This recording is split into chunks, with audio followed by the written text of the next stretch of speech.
Hello guys, baga nagaan deebtan jechaa guyyaa irraas ammoo airdropota lama baay'ee filatamoo ta'anii fi akkasumas yeroo gabaabatti listaan isiniif qabadhee dhufeera. Airdroponni guyyaa irraa ammoo kaampaaniiwwan gurguddaan kan duuba jiranii fi akkasumas baay'ee amanamoo fi if duratti waan guddaa ni ta'aman jaamanii abdatamanidha. Viidiyoo irraa keessatti ammoo step by step bidaan akkamitti airdrop kana akka eegallu, boonasii akkamitti akka furannuu fi KYC yookaan ammoo yeroo customer akkamiin akka furru wal dura duubaan isin agarsiisa. Barnoota guyyaa irraa irratti osoo hin dabarre ammoo wantoota lama isin hubachiisuun barbaada. Jalqaba irratti karaaleen hojii online yookaan ammoo maallaqa itti hojjetan online irratti karaa lama qofa. Innis takkaffaan carraa amma jiru airdrop kana fayyadamuudha. Inni itti aanu ammoo skill yookaan ammoo ogummaalee garaagaraa guddifachuudha jechuudha. Ogummaaleewwan garaagaraa gurguddoo hedduu ammoo isiniif qopheessitin jira. Namoonni hanga ammaatti hin beekne immoo websaayitii keenya cheapals.com yookaan ammoo akkuma screen irratti agartan kanatti skilliiwwan akka forex trading, video editing, akkasumas meme coin trading fi akkasumas YouTube automation fi kanneen kana fakkaatan isiniif qopheessitin jira. Airdrop kanarraa erga maallaqa argattanii ammoo karaa salphaadhaan forex trading dabalatee wantoota garaagaraa irratti ammoo invest gochuudhaan maallaqa keessan guddifachuu dandeessanii. Kanaafuu airdrop jechuun baay'ee murteessaadha. Airdrop hanga ammaa hojjennu ammoo maallaqa tokkollee isin hin barbaachisu, yeroo illee isin duraa hin fixu, yeroo iraftii qofdan qofaa seentanii maayin godhuu qofaa wanta akka isin hin barbaachisu. Airdrop guyyaa irraa ammoo tartiibaan viidiyoo kana keessatti waan isin agarsiisuuf obsaan hanga dhumaa daawwadhaan afeerraa kooti gara viidiyoo karaa Play Store keessanii seentanii jalqaba irratti maal gootan iddoo search jedhamu kana ni filattanii sana booda gubbaa kanarratti iddoo search jedhamu kanarratti maal gootan MonBex jettanii search ni gootanii akkuma agartan MonBex network jettanii yeroo isin search gootan haala kanaan isiniif fida. Sana booda isa kana search ni gootanii bilbila keessan irratti ni buuftanii jechuudha guys. Akkuma agartan an bilbila kiyya irratti buusetiin jira, isinis bilbila keessan irratti ni buuftanii. Fakkeenyaaf erga bilbila keessan irratti buuftanii immoo isa open joo kana ni filattanii haala kanaan isiniif fida. Wantoota lama isiniif fida, login fi sign up isa isiniin joo isiniif fida. Isin ammoo kallattumaan maal gootan akkaawuntii keessan register godhuudhaaf wantoota lama fayyadamtanii takkaffaaratti ammoo isa sign up with Google isa joo kana ni filattanii yookaan ammoo register here isa joo gama jalaa kanarratti ni filattan. Akka carraatee yoo bilbila biraatti fayyadamuu barbaaddan karaa salphaadhaan seenuudhaaf ammoo maaltu isin barbaachisa? Isa register here joo iddoo gurraatti tan akkuma agartan ni filattanii. Isa kana erga filattanii wantoota afur haala kanaan isiniif fida. Username, email, akkasumas passwordii keessa karaa salphaadhaan haala kanaan isiniif fida. Inni itti aanu ammoo referral koodiidha. Kanneen tartiibaan ni guuttanii jechuudha. Fakkeenyaaf jalqabatti maal gootan username keessan ni guuttanii. Fakkeenyaaf username yeroo guutu murree godhanii guutaa. Sana booda emailiidha. Emailii keessa karaa salphaadhaan haala kanaan ni guuttanii. Fakkeenyaaf kiyya akkuma agartan kanaan kiyya haala kanaan ni guutaa.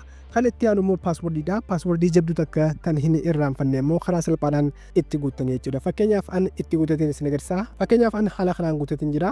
Inni itti aanu immoo referral koodiidha guys. Referral koodiin kun ammoo baay'ee murteessaadha. Isa kana guutuudhaan boonasis fudhachuu dandeessanii. Fakkeenyaaf jala kanarratti maal gootan koodiin amma iskiriin irra isiniif kaa'u kana kallattumaan asitti paste godhuu qofaa yookaan ammoo description isiniif kaa'een jira. Isa san copy gootanii karaa salphaan asitti guutuudha. Fakkeenyaaf koodiin san BDWTN2J haala kanaan ni guutaa. Isinis yoo barbaadan asumarraa guutuu ni dandeessanii yookaan ammoo description irraa copy godhatanii paste godhuu ni dandeessanii.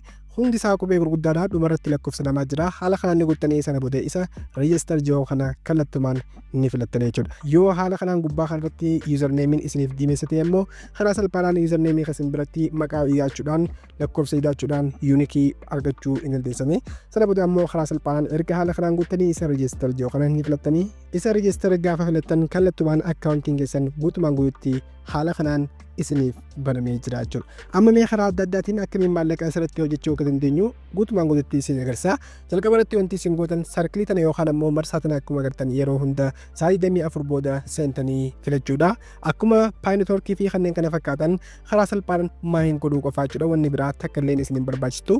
Gaafa isin maayin gootan lakkoofsi akkuma agartan kanaan isiniif deema. Sa'aatii 24 booda yookaan ammoo sa'aan jalatti argamtu kun gaafa xumuramte immoo karaa salphaadhaan itti deebitanii maayin godhuu qofaa. Wanta akka isin hin barbaachisu jechuudha guys. Inni itti aanu immoo isa reward joo kana. Isa reward joo kana gaafa filattan ammoo kallattumaan RC viidiyoo gabaabaa gaafa laantan airdrop kana asirratti isiniif dabala. Inni itti aanu immoo isa airdrop joo kana. Airdropiin ammoo karaa salphaadhaan gaafa gadhiifamu kallattumaan karaa telegiraamii kiyyaa isiniin beeksisaa. Gaafa san withdraw akkamitti akka goonuu fi akkasumas akkamitti gara maallaqatti akka jijjiirru wal duraa duubaan isiniin garsaa. Kanaafuu telegiraamii kiyya link isaa description isiniif kaa'een jira. Warri join hin godhin kallattumaan dafaa join godhaadha. Achirratti wantoota haaraa gadhiifaman airdrop kanarratti dabalatee kan biraa irrattis kanneen isiniin gootaa. Inni itti aanu immoo karaa sadaffaan karaa salphaa fi karaan baay'ee filatamaan ammoo isa invite friend isa joo kana. Isa kana filachuudhaan koodii yookaan ammoo airdrop keessan haala kanaan isiniif fidaa. Sana booda isa kana koppii godhachuudhaan koodii teessanii fi akkasumas liinkii kana namoota birootiif yookaan immoo saayiba keessaniif ni ergatanii karaa salphaadhaan gaafa isaan mazaggabatan yookaan immoo koodii san fayyadaman maal isinii kannaa airdrop kun baay'ee akka saffisuu fi dabalaa jechuudha guys. Haala kanaan irratti hojjechuu dandeessanii guys. Sirriitti jabaadhaa irratti hojjedhaan isiniin jaa. Yeroo istee maallaqa kamiyyuu isiniin barbaachisu yeroo takka sentanii maayin godhuu qofaa. Mee airdrop isa lammaffaa irratti haa dabarru. Okay guys, airdrop isa lammaffaa irratti kallattumaan osoo hin dabarre dura namoonni iskiilii yookaan immoo dandeettiiwwan gurguddoo akka forex trading, YouTube automation fi akkasumas video editing dabalatee wantoota garaagaraa barachuu barbaadan karaa salphaadhaan websaayitii keenya tpals.com isa jiru kana akkuma agartan iskiriinii irratti agartan kana seenuudhaan kallattumaan guys barachuu dandeessanii airdrop irratti gaafa hojjettanii maallaqa kuufattan ammoo invest hanga muraasa godhuudhaan osoo maallaqa keessaa hin baasin akkaawuntii keessan guddisuu fi akkasumas maallaqa dabalataa argachuu dandeessanii. Namoonni fedhii qabdan ammoo karaa salphaadhaan websaayitii keenya kana seenuudhaan barnoota kamiyyuu barachuu dandeessanii iddoo barbaadanii fi akkasumas yeroo barbaadanitti osoo isin hin daangeessanii barachuu dandeessanii. Namoonni Itoophiyaa keessa jirtan ammoo karaa waatsaappii kanaan qunnamuu hin dagatinaa. Garee airdrop lammaffaatti haa dabarru. Airdrop lammaffaan immoo akkuma MonBexitii kanas karaa salphaadhaan Play Store keenya ni seenna. Sana booda maal gootan isa search jiru gama jalaa kanarratti ni filattanii. Sana booda isa search jiru kanarratti maal jettanii barreessitanii syntax verse jettanii haala kanaan syntax verse jettanii haala kanaan ni buufattanii. Sana booda isa kana search gaafa gootan haala kanaan nuuf jaa. Sana booda appilikeeshiniin isa loogoo kana qabu karaa salphaadhaan bilbila keessan irratti ni buufattanii jechuudha. An fakkeenyaaf bilbila kiyya irratti buusatiin jira. Isinis karaa salphaadhaan bilbila keessan irratti ni buufatu. Haala kanaan erga buuftanii ammoo isa open jedhamu kana ni seentanii. Kanaafuu kanas akkamitti akka mazaggabannu maal akka hojjennuu fi akkasumas boonasii akkamitti akka fudhannu wal dura duubaan isin agarsiisa.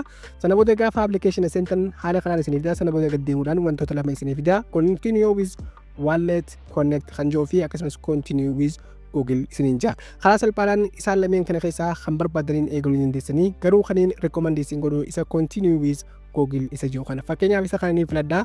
Continue with Google gaafa filattan ammoo iimeelii bilbila keessan keessa jiru kallattumaan pop-up yookaan ammoo ol isinii baasa. Isinis haala kanaan ni seentanii. Fakkeenyaaf iimeelii kana keessaa tokko ni filadhaa. Fakkeenyaaf isa kana ni filadhaa. Karaa salphaadhaan iimeelii takka gaafa filattan ammoo kallattumaan akkaawuntiin keessan isiniif uumamaa jechuudha. Sana booda haala kanaan iimeelii keessan gaafa filattan ammoo kallattumaan gubbaa kanarratti enter invitation code isa jiru isiniif fida. Koodii kana ammoo description irraa koppii godhachuu dandeessanii. Description irra isiniif kaa'atan jira koodii san isa continue jiru kana ni filattanii jechuudha. Baay'ee salphaadha. Isa continue gaafa filattan ammoo kallattumaan akkaawuntiin keessan isiniif seena. Wow guys, amma akkaawuntii keenya guutumaan guututti haala kanaan xumurannee jirra. Haala kanaan keessa nu naqaa jechuudha. Amma kana hojjechuudhaaf wantoota adda addaa hojjechuuni biloogii isaanii dubbisuu akkasumas taaksii fi kanneen kana fakkaatan hojjechuu fi akkasumas kuizii hojjechuudha.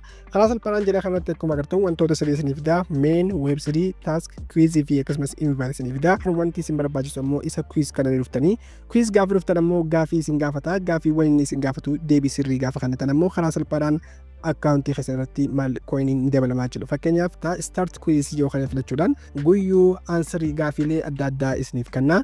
Isin ammoo deebii sirrii ni filattanii. Fakkeenyaaf kan guyyaa irraa stability or security decentralized isa kana karaa salphaadhaan gaafa deebii sirrii guutan ammoo submit answer isa jiru congratulations you have completed the quiz isa jiru haala kanaan isiniif fida.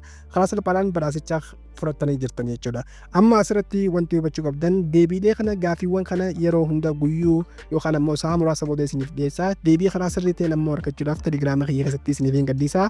Kallattumaan liinkii isaa description irra jira. Kallattumaan warri join godhin achirratti join godhuu hin dagatinaadha. Achirratti deebii sirrii isiniif hin gadhiisaa jechuudha. Isa jalqabaa haala kanaan maayin godhuu dandeessanii. Inni itti aanu ammoo fakkeenyaaf taaskii fi kanneen kana fakkaatan hojjechuudha. Taaskii gaafa hojjettan ammoo karaa salphaadhaan koinii hedduu argachuu dandeessanii. Taaskiilee garaagaraatu jira jechuudha. Fakkeenyaaf gaafa isin isa kana dubbistanii akkasumas waan adda addaa gootan start task yoo kana filachuudhaan maayinii keessan walitti qabachuu dandeessanii. Inni bareedaa fi ammoo baay'ee filatamaa inviteedha. Isa invite yoo kana filattanii ana gaafa filattan ammoo koodii isiniif kennaa.